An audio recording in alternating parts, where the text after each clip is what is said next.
UK में अब आओ तो घबराना नहीं है। मैं तो घबरा गया था पहले महीने में मेरे को जॉब ही नहीं मिली। एक सबसे बढ़िया बात बता रहा हूँ और घटिया भी लगती है।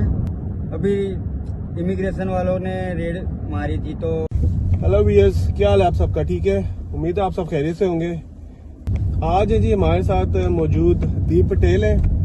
दीप पटेल का ताल्लुक इंडिया से है, इंडिया के शहर आनंद गुजरात। हाँ, आनंद गुजरात से है। तो आप मेरे व्यूअर्स को हेलो कह दें प्लीज। हेलो, नमस्ते भाई। मेरे इंडिया से देखने वाले सभी भाइयों को नमस्ते। चले जी, ये है जी दीप पटेल इंडिया से। ये इधर यूके में स्टूडेंट वीजा पे आए हुए हैं। स्टूडेंट वीजा पे आया हुआ है। तो इनको टाइम हो गया है कोई 3 महीने हो चुके हैं। 3.5 महीने हो गए इधर आके। 3.5 महीने हो गए इनको। तो आइए आप इनसे पूछते हैं इनकी ये सारी जर्नी कैसी रही है, ताकि जो भी अभी वहाँ से इंडिया, पाकिस्तान से, नेपाल, फिलीपीन से कोई भी हमें देख रहा है तो उसके लिए एक थोड़ी सी हेल्प हो जाए कि क्या प्रोसेस होता है यूके में आने का। तो चलिए जी, हम पूछते हैं अब दीप पटेल से अपनी जर्नी के बारे में हमें बताएं। जी दीप पटेल भाई, आप कब आपने अप्लाई किया था यूके का?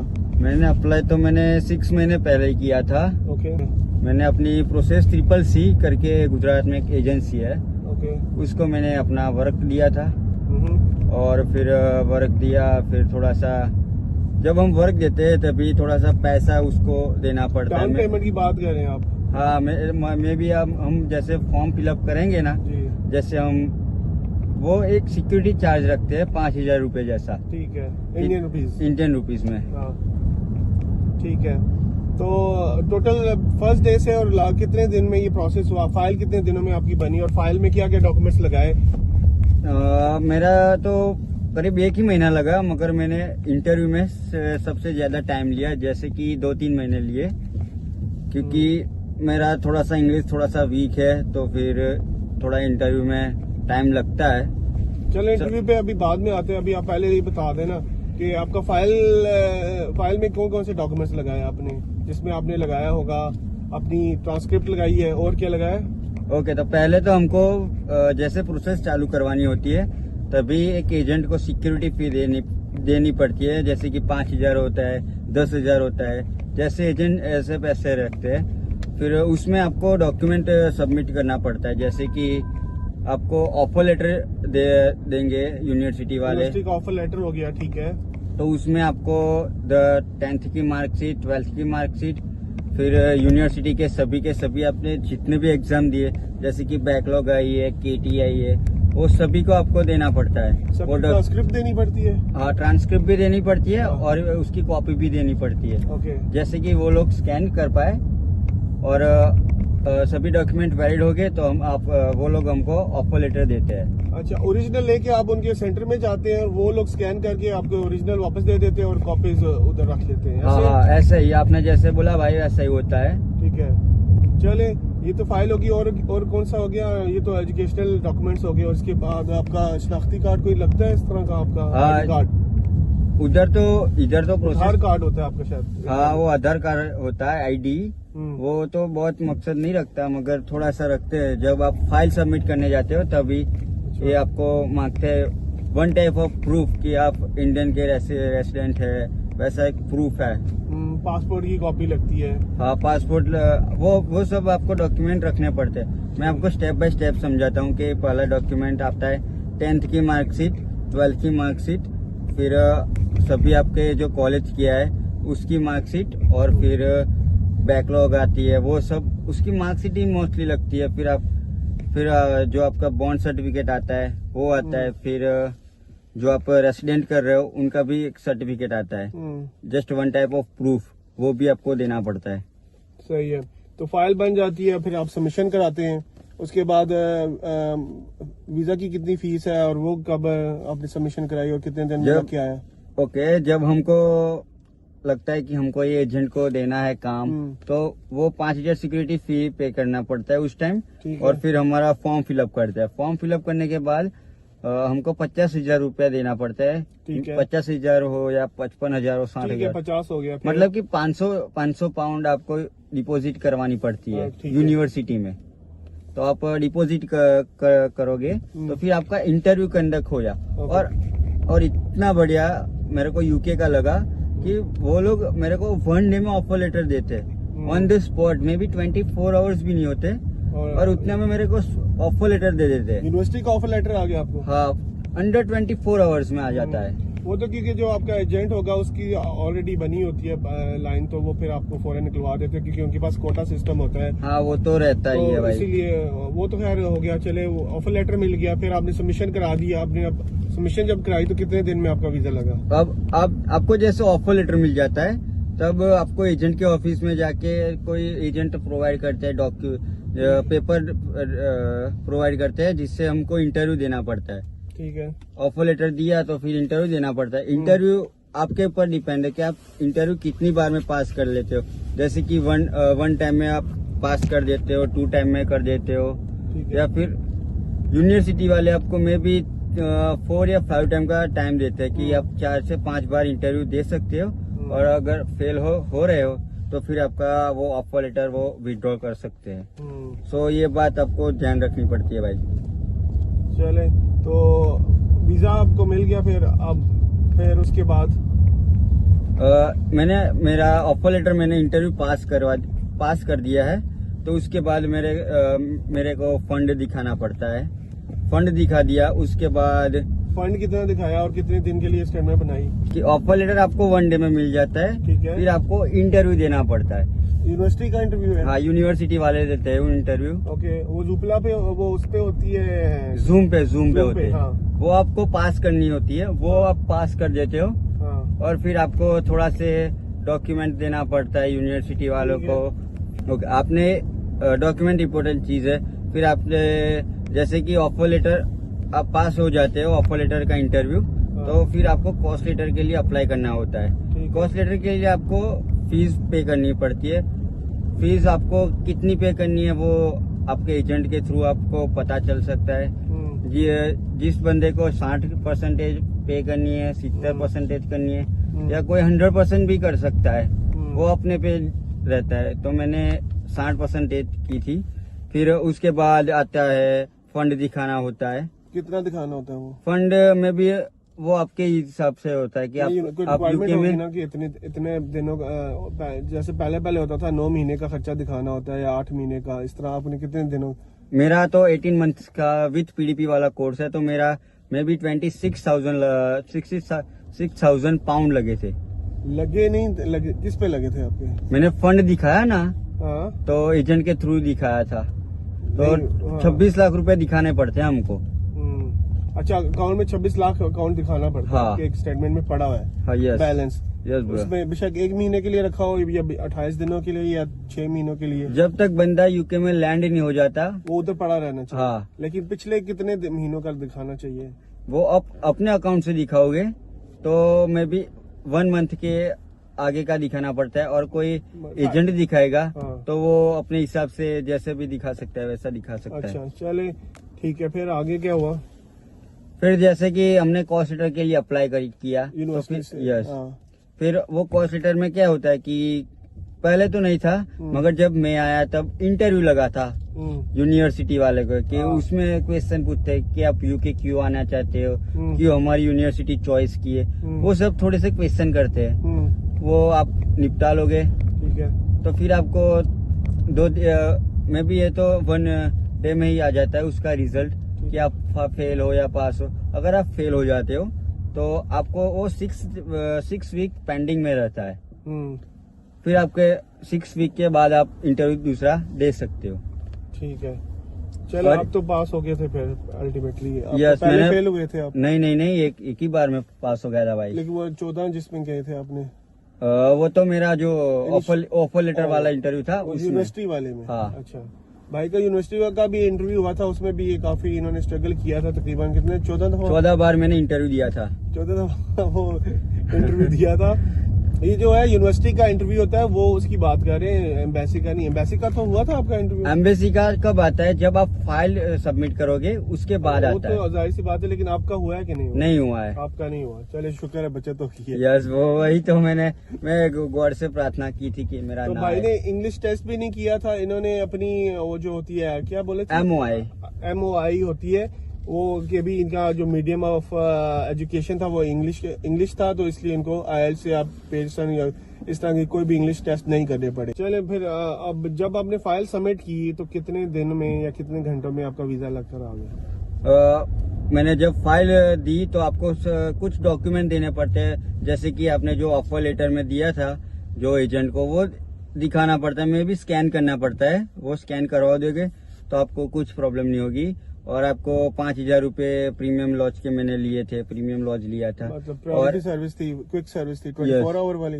नहीं, वो हमारा जो वीजा लगता है ना वो फास्ट प्रोसेस में लगता है। और जो प्रायोरिटी आती है, तीन चीज के वीजा लगते हैं, नॉर्मल, प्रायोरिटी और सुपर प्रायोरिटी। जब आप सुपर प्रायोरिटी में रखोगे तब 1 डे में आएगा, विद इन 1 डे में। प्रायोरिटी में 7 डेज में आता है और नॉर्मल में आपको 15-20 दिन लग जाते हैं मे बी। चले तो फिर कितना आप अपनी बात करें ना। ओके, मैंने तो लगाए थे सुपर प्रायोरिटी में, तो मेरा खर्चा आया था 1,25,000 सुपर प्रायोरिटी के लगे थे और वीजा फी मेरे को 65,000 रुपए लगी थी।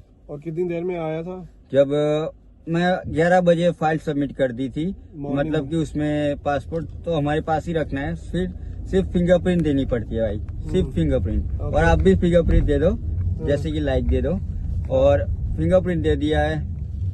फिर मेरा तो मैं अभी घर पे गया और मैं भी 3-4 घंटे में आ गए थे वीजा। 3-4 घंटे में वीजा? हाँ, 3-4 घंटे में आ गए थे। कमाल नहीं हो गया? मेल में आता है कि आपका ई वीजा सक्सेसफुल हो गया। हाँ। तब जो मेरी खुशी थी वो मेरे को क्या बताऊँ, शेयर नहीं कर सकता अभी। तो फिर आपने फ्लाइट पकड़ी और इधर आ गए? फिर मैंने 27/12 को मेरे को आना था जनवरी इंटेक में, और मेरा वीजा लगा 27 तारीख को। तो फिर 27 तारीख को लगा, 28-29 मैंने शॉपिंग की और 1 दिसंबर मैंने इधर आ गया। 1 दिसंबर में इधर आ गया। और जब फ्लाइट और कौन से कोर्स पे आए आप? मैं MSc management with project management with PDP का 18 मंथ का रहता है, विदाउट PDP 12 मंथ के रहते हैं। PDP क्या है? वो 1 type of professional development planning होती है। अच्छा, वो जो वर्क प्लेसमेंट कह रहे हैं आप, वो है? बस वही। अच्छा, चले तो ये आपका 18 महीने का कोर्स है? 18 महीने का। उसके बाद PDP 18 महीने की है? नहीं, कोर्स मेरा रहेगा 15 महीने का, और फिर 3 महीने PDP रहेंगे। सही है। तो कैसा फिर आप लैंड हुए, तो इधर आप कैसे अपने आप को, इधर कोई था आपका जाने वाला या नहीं था? मेरा तो मेरी बहन और थे सब इधर, तो मेरे को थोड़ा सा प्रॉब्लम तो नहीं लगा हुआ। तो बहन आपकी सकी बहन है या कजन है या क्या है? या मेरी कजिन बहन है। कजन है? अच्छा, वो यहाँ पे थी आपकी? हाँ, वो 2 साल से इधर ही रहती है। ओके। तो आप उनके घर में आए हो? हाँ, मैं उनके ही घर में रहता हूँ अभी फिलहाल। एयरपोर्ट से कौन लेने गया था? मेरी बहन के हस्बैंड आए थे मेरे को लेने। ठीक है। और जो सबसे खास बात कि आप इमिग्रेशन में डरो मत, आओ तो इमिग्रेशन जैसे भी आपको क्वेश्चन पूछे तो सही आंसर देना, क्योंकि मेरा इमिग्रेशन 30 मिनट चला था भाई, इसीलिए। 30 मिनट? उसकी शायद ये भी वजह थी कि आप, क्योंकि आपने खुद ही कहा है कि इंग्लिश का थोड़ा सा मसला है। हाँ, इंग्लिश का मसला था थोड़ा, तो उन्होंने मेक श्योर करना था कि आप जेन्युइन स्टूडेंट हैं या नहीं है, इसलिए। पहले तो मैंने दिखाया कि डॉक्यूमेंट, मेरे को बोले कि ऐसे डॉक्यूमेंट लाओ, वैसे लाओ, तो मैंने सब दिखाया, तो वो बोले कि आपके डॉक्यूमेंट फेक है, वैसा है। तो मेरे को डराने के लिए वो बोल रहे थे कि ये बंदा डर रहा है या नहीं डर रहा है। तो फिर मैं थोड़ा सा नर्वस फील हो गया, तो मैंने 2-3 मिनट ली कि मैंने बोला कि मैम मैं थोड़ा सा फील नर्वस हो रहा हूँ, तो मेरे को पानी दो, और पानी दिया। और फिर मेरे को 2-3, मैम ने बोला मैं तेरे को 2-3 क्वेश्चन करूंगी, जो मेरे को अच्छे लगे या मेरे को जेन्युइन आंसर लगे तो मैं आपको यूके में एंट्री दूंगी। तो मेरे को 2-3 क्वेश्चन किए कि आप कहाँ रहने वाले हो, कितने पैसे आप लेके आए यूके में, वो सब 2-3 क्वेश्चन की। और फिर मेरे को बोला कि वेलकम इन द यूके। लेके आए थे कोई कैश लेके आए थे? मैं कैश तो 1 रुपया भी नहीं लेके आया था, क्योंकि यहाँ पे मेरी बहन थी, तो मेरे को कोई प्रॉब्लम नहीं था। मगर कोई भी स्टूडेंट आए तो उसको अप्रोक्सीमेटली 2000 पाउंड लेके आना चाहिए। ताकि अगले आने वाले 2-3 महीने का खर्चा वो खुद निकाल सके। हाँ, ये रेंट और सब खाना पीने का सब निकलना पड़ता है। चले, तो यूनिवर्सिटी कैसी लगी, मुल्क ये कैसा लगा? जब मैं पहले दिन गया यूनिवर्सिटी तब तो मेरे को कुछ मालूम ही नहीं पड़ता था कि क्या करना है, क्या कुछ नहीं करना है। फिर रजिस्ट्रेशन करवानी पड़ती है यूनिवर्सिटी में कि बंदा मैं आ गया वो सब। फिर मैंने आई कार्ड ले ली यूनिवर्सिटी तो से। कितने दिन यूनिवर्सिटी जाते हैं आप? मैं तो अभी 2 दिन ही जाता हूँ। 2 दिन आपको ऑफलाइन जाना पड़ता है और 1 दिन ऑनलाइन रहता है। ऑनलाइन का मतलब है कि ये घर बैठे ही ले लेते हैं, और ऑफलाइन का इनका कहना है कि मतलब आपको फिजिकली खुद जाके अटेंड करनी पड़ती है। Yes brother, yes. कैंपस में जाके। तो ये इधर अब आपकी सेटिंग होगी है, अब दिल लग गया है कैसा? पहले तो मैं जब एक पहला महीना आया तो मेरे को तो बहुत नर्वस हो रहा था, अकेला अकेला लग रहा था। फिर मेरे को तो इतनी इच्छा हो गई कि मैं इंडिया रिटर्न चला जाऊँ। फिर थोड़े से हाँ, तो फिर 1-2 फ्रेंड मिले, ये फ्रेंड मेरे है वो मिले, उसने थोड़ा सा मोटिवेट किया मेरे को, नहीं थोड़ा तू कर सकता है, तू कर सकता है, थोड़ा स्ट्रगल कर, क्योंकि स्ट्रगल करोगे तभी यूके में आप टिकोगे। देखो दीप पटेल, बात यह है कि आप, मैं औरों को भी बताता हूँ, आप भी सुने कि जब भी आप अभी खाली ये नहीं है कि इधर मुल्क में आने की बात है, किसी भी जॉब पे भी आप पहले दिन जाते हो ना तो आप ना डर जाते हो।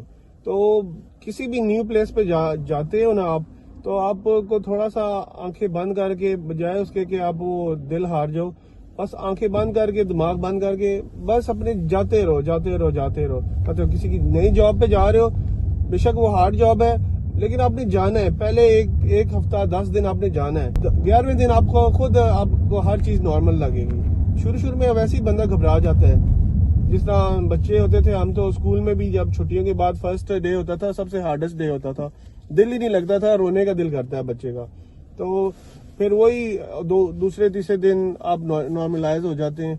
तो यही बात है, अब आप उधर से आए थे, आप घबरा के चले जाते तो कितना लॉस ही लॉस था आपका। वो तो मेरे को पहले महीने आया तो मेरे को लगा कि अब यूनिवर्सिटी वाले तो पैसे देते हैं, मेरी यूनिवर्सिटी वाले तो देते हैं कि आपको जब अच्छा ना लगे तो फिर आपको बात करनी पड़ती है। सबसे बढ़िया बात मुझे ये लगी है इनकी जो यूनिवर्सिटीज की है कि 1 महीने के अंदर अंदर देते हैं ना वो फुल रिफंड। 90 दिन लगा देते हैं, मगर 90 डेज आपको इन्फॉर्म करना पड़ता है कि क्यों आपका रीजन जेन्युइन लगे। देखिए जी, आप इधर आए, वीजा लेके आए, उस यूनिवर्सिटी के नाम पे इधर आए हैं, और अगर आपको यूनिवर्सिटी पे दिल नहीं लग रहा, मुझे नहीं पता था, भाई ने बताया, अभी शायद ऐसे हो गया हो, तो 90 डेज देते हैं। 90 डेज के अंदर अंदर आप फुल रिफंड ले सकते हो। मतलब कुछ भी एडमिन फी भी नहीं काटते और फुल रिफंड मिल जाता है आपको। तो ये तो बड़ी अच्छी बात है। मतलब स्टूडेंट आए, उसका दिल नहीं लगा, तो पूरी की पूरी फीस मिल जाएगी 90 डेज के अंदर अंदर। तो इससे बढ़िया तो ऐसे कोई बात नहीं होती। लेकिन वो यूनिवर्सिटी वाले फीस पे रिटर्न करते हैं, मगर जो अपने आपका वो जो NHS वो सब लगवाए वो पैसे तो आपको नहीं मिल सकते। वो तो आपको, वो तो खैर, वो भी खैर छोटा खर्चा नहीं है, काफी बड़ा है। वो मेरे ख्याल से 7-8 लाख तो लग जाता है। 2000 पाउंड तो बनता ही है। IHS फीस है। वो हेल्थ सर्च चार्ज होता है, इंटरनेशनल हेल्थ सर्च चार्ज। वो इसलिए होता है कि अगर आप लोग जब यूके में आते हैं, क्योंकि आप सिटीजन तो नहीं होते हैं, तो यहाँ का जो NHS सिस्टम है वो इधर के सिटीजन्स के लिए फ्री है। जो भी आउटसाइडर्स है, फॉरेनर्स है, उनके लिए फ्री नहीं है। तो वो एक तरह की आप ये सोच लें कि आप वो 2 साल जब तक आपका कोर्स होता है वो आपकी इंश्योरेंस होती है। तो अगर आपको कुछ भी मसला हो जाता है, कोई ऑपरेशन की जरूरत पड़ जाती है, कोई बीमार हो जाते हैं, तो वो आप ये कंट्री फिर आपको फ्री में सर्विस देता है। तो IHS भी 2000 पाउंड है मेरे ख्याल से, वो भी छोटी अमाउंट नहीं है। तो वो तो आपकी जाएगी, लेकिन फीस तो आपको मिल ही जाएगी ना। ये भी बड़ी बात है यार। यूके में अब आओ तो घबराना नहीं है। मैं तो घबरा गया था 1 महीने में। मेरा पर्सनल एक्सपीरियंस मैं शेयर करता हूँ। नहीं तो फिर आप घबरा गए थे, तो किसने फिर आपको पुशअप किया? मेरे 2-3 फ्रेंड्स से, फिर आप मिले। मैंने और जॉब मैंने भी बहुत ढूंढने की ट्राई की, मगर पहले महीने में मेरे को जॉब ही नहीं मिली। जॉब का बहुत इम्पोर्टेंट था। कितना 3 महीने आपने जॉब ढूंढते रहे? हाँ, 3 महीने मैंने जॉब ढूंढा, सब किया, मगर अब अभी जाके मिली है, लास्ट 1 मंथ से मेरे को मिली है और 1 महीने से मेरे को मिली है। और एक सबसे बढ़िया बात बता रहा हूँ और घटिया भी लगती है कि आपको कैश में कभी भी जॉब नहीं करनी चाहिए। सब लोग बोलते हैं कि मैं आपको कैश में जॉब दूंगा, कैश में दूंगा, मगर जितना बन सके उतना NI पे करो, क्योंकि स्टूडेंट सेफ रहेगा। और कैश में क्या रहेगा कि आपसे काम तो करवा लेते हैं मगर पैसे नहीं देते आपको। हमारे इंडियन हो और आपके भाई पाकिस्तानी हो तो पैसे भी नहीं देते, काम करवा लेते हैं, पैसे नहीं देते। कैश पे आप मत करें। कैश पे आपने वो जो कम 5 पाउंड 4 पाउंड पे आप काम करके ना, बजाय इसके आप वही काम NI पे कर लेंगे तो वही आपको जो यहाँ का जो मिनिमम वेज चल रही है ना 13-14 पाउंड आजकल चल रही है, तो वो ही आपको कम काम करके आपको उतने पैसे मिल जाएंगे जितने आप कैश पे कम पैसों पे काम करके करेंगे। और तो कैश में मेरे को भी जॉब मिल रही थी, मगर मैं नाम नहीं लूंगा वो दुकान का, मगर उधर अभी इमिग्रेशन वालों ने रेड मारी थी, तो जब मैं तो घबरा गया था कि भगवान ने अच्छा किया कि मेरे को उधर जॉब नहीं रहा, जॉब के लिए अप्लाई नहीं किया मैंने, नहीं तो मेरी भी बैंड बच जाती। तो नए आने वालों के लिए कोई मशवरा देंगे कि वो क्या चीजें लेके आए, क्या नहीं लेके आए? यूके महंगा है, सस्ता है, खाने का क्या? यूके तो महंगा भी है और जब आप कमाओगे तब आपको सस्ता भी लगेगा, मगर एक बार तो कमाओ यार, फिर पता चलता है कि कैसे खाना पड़ता है, फिर मजा आ जाता है। आप आओ यूके, पहले थोड़ा स्ट्रगल करना पड़ता है। तो आने वालों को आप मशवरा देते हैं कि आना चाहिए इस कंट्री में? आप तो घबरा गए थे, लेकिन घबराने के बाद एक नॉर्मल जब आप सेटल हो जाते हैं तो लोगों को आना चाहिए। मैं सच्ची बात बताऊँ तो पहले जब मैं आया तब मैं सभी बंदे को बोल रहा था कि मत आओ यार, यूके में इतना है, पर जब यूके में आया तो आप अपना सेल्फ कॉन्फिडेंस रखते हो ना, तो फिर लाइफ में कुछ भी कर सकते हो। पहली बात सेल्फ कॉन्फिडेंस होनी चाहिए। और जब आप जब यूके में आओगे तो आपको पहले तो खाना बनाना पड़ेगा, टाइम टू टाइम आपको टाइम की भी वैल्यू होगी, पैसों की भी इतनी वैल्यू होगी, तो आप ऑटोमेटिक सब कुछ सीख जाओगे। लाइफ कैसे आपको जीना है वो सब सिखा देगी। एक तरह की आपकी ट्रेनिंग पूरी हो जाती है, जैसे लोग फौज में जाते हैं तो ट्रेनिंग होती है, उस तरह यूके में भी आके आपकी ट्रेनिंग हो जाती है। हाँ, देखो जैसे कि पहले तो जॉब हम इंडिया में और पाकिस्तान में भी कैसा होता है कि घर जाते हैं तो फिर मम्मी पापा खाना रेडीमेड देता है, मगर इधर क्या है कि पूरा दिन काम करो, थके हुए जाओ घर पे, और जब खाने का बनाना पड़ता है ना तभी समझ आता है कि कैसा लगता है। चलो जी, दीप भाई तो पहले घबरा गए थे, अभी इनका मन लग गया है। उम्मीद है इनका मन लगा रहेगा मजीद भी आगे। अभी तो इनकी बिगनिंग है, टू मच अर्ली है ये कहना, वैसे अभी तो 3 महीने हुए, लेकिन उम्मीद है और हमारी दुआएं हैं कि ये इधर रहे, इनका दिल बना रहे यहाँ पे।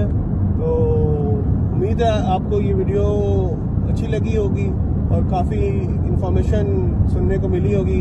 अगर आपको ये व्लॉग हमारा पसंद आया तो प्लीज़ सब्सक्राइब, शेयर और लाइक करना मत भूलिएगा। लाइक कर देना, और कोई भी प्रॉब्लम आए तो मेरे को इस वीडियो के कमेंट बॉक्स में मेरे को कोई भी क्वेश्चन पूछ सकते हैं इसी सिलसिले में। हाँ, कोई भी कि आपको यूके में आना है, कोई भी प्रॉब्लम हो तो मेरे को क्वेश्चन आप पूछ सकते हो कि दीप भाई क्या है कुछ है, और मेरे को जैसा लगा वो मैं आपको शेयर करूंगा, और लिटरली जो होगा वो सच बताऊंगा। चले जी, बहुत बहुत शुक्रिया, टेक केयर।